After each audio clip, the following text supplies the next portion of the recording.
అందరికీ నమస్కారం భయ్యా. వెల్కమ్ టు మన వెబ్ టీవీ ఛానల్. ఈరోజు చెప్పబోయేది స్వాగ్ మూవీ రివ్యూ గురించి. సినిమా విషయానికి వస్తే ఈ సినిమా దాదాపు 2 గంటల 43 నిమిషాలు రన్నింగ్ టైం భయ్యా. రాజరాజేశ్వర సినిమా తర్వాత డైరెక్టర్ హసిత్ గోలి గారు, మ్యూజిక్ డైరెక్టర్ వివేక్ సాగర్ గారు, తర్వాత శ్రీ విష్ణు గారు, వీరి ముగ్గురు కాంబినేషన్లో వచ్చిన రెండో సినిమా భయ్యా. ఇది డిఫరెంట్ స్టోరీస్ కోరుకునే వాళ్ళకి ఇది చాలా అద్భుతంగా అనిపిస్తుంది భయ్యా. స్టోరీస్తో పని లేకుండా బిజినెస్ పరంగానే రిలీజ్ అయ్యే ఈ జనరేషన్ సినిమాల్లో కొత్త డిఫరెంట్తో హసిత్ గోలి గారు ఈ సినిమాని తెరకెక్కించారు భయ్యా.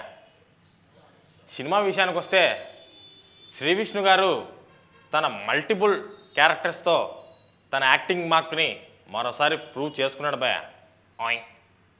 తర్వాత విషయం ఏంటంటే, ఒక టాలెంట్ ఉన్న యాక్టర్ని డైరెక్టర్ సరిగ్గా వాడుకుంటే ఎలాంటి అద్భుతాలు చేయొచ్చో ఈ సినిమాలో శ్రీ విష్ణు గారిని చూస్తే, తన యాక్టింగ్ చూస్తే అలా అనిపిస్తుంది భయ్యా.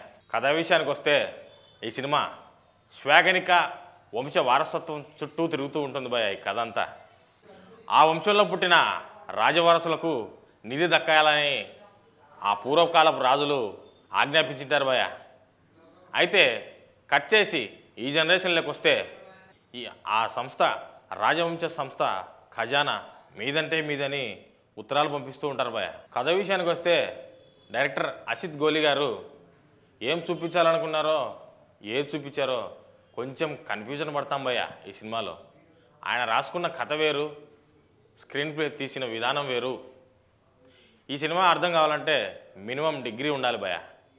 ఎందుకంటే కథలో ట్విస్ట్లు, కన్ఫ్యూజన్లు, ఎవరు క్యారెక్టర్ ఎవరికి ఏమవుతారో చెప్పకుండా చిక్కుముడిగా ఉంది భయ్యా ఈ సినిమా. కథను అర్థం చేసుకోవాలంటే సగటు ప్రేక్షకుడు జుట్టు బిక్కోవాల్సిన పరిస్థితి వచ్చింది భయ్యా.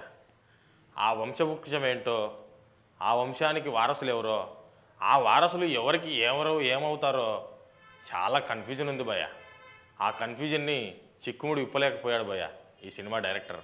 ఓకే, యాక్టింగ్ విషయానికి వస్తే శ్రీ విష్ణు గారు ఇందులో డిఫరెంట్ మల్టిపుల్ క్యారెక్టర్స్తో తన డిఫరెంట్ లుక్స్తో యాక్టింగ్ మార్కుని అదరగొట్టేశాడు భయ్యా.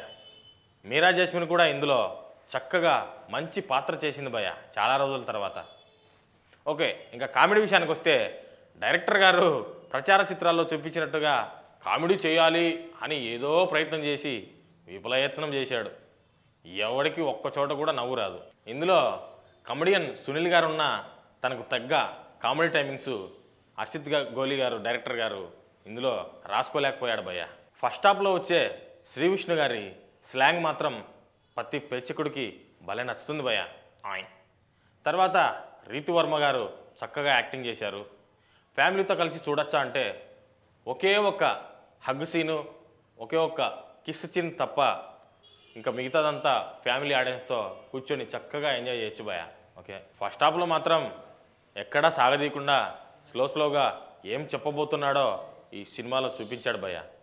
ఇంకా సెకండ్ హాఫ్ విషయానికి వస్తే ఇంకా అదే భయ్యా, confuse minimum degree. Different stories కోరుకునే ప్రేక్షకుడికి ఈ సినిమా ఓ ఫుల్ మీల్స్ అనే చెప్పవచ్చు. లో స్థాయి వాళ్ళకి, కింది స్థాయి వాళ్ళకి అర్థం కాదు భయ్యా, మినిమం డిగ్రీ. సెకండ్ హాఫ్లో వచ్చే వింటేజ్ సీన్స్లో శ్రీ విష్ణు గారు అద్భుతమైన నటనతో చాలా మూవీని పరుగులు పెట్టించాడని చెప్పాలి.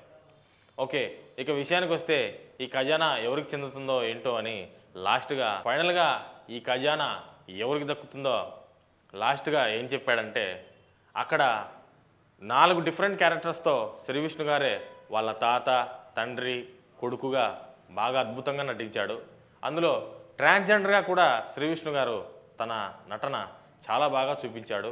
అయితే ఈ క్లైమాక్స్కి వచ్చేసరికి ఈ ట్రాన్స్జెండర్స్ కూడా ఈ ఖజానా నాకు కూడా చెందుతుంది, నేను కూడా వారసత్వమే కదా, నాలో ఉన్న లోపం వల్ల నేను ట్రాన్స్జెండర్గా మారాను, కానీ నేను కూడా వారసునే కదా అని చెప్పి ఒక మంచి మెసేజ్, ట్రాన్స్జెండర్స్ కూడా ఈ సమాజంలో అన్ని హక్కులు ఉన్నాయి, వాళ్ళని కూడా మీతో పాటే సమానంగా చూడండి అనే మంచి లైను బాగా నచ్చేసింది భయ్యా ఈ సినిమాలో. ఓకే, ఫైనల్గా వస్తే అందరూ రియలైజ్ అయ్యి తమ తప్పు తాము తెలుసుకొని ఫైనల్గా ఈ ఖజానా శ్రీ విష్ణు గారికే దక్కుతుంది. ట్రాన్స్జెండర్ గారేం ఈ ఖజానానేం తీసుకోరు. ఓకే, ఇది భయ ఈ మూవీ రివ్యూ.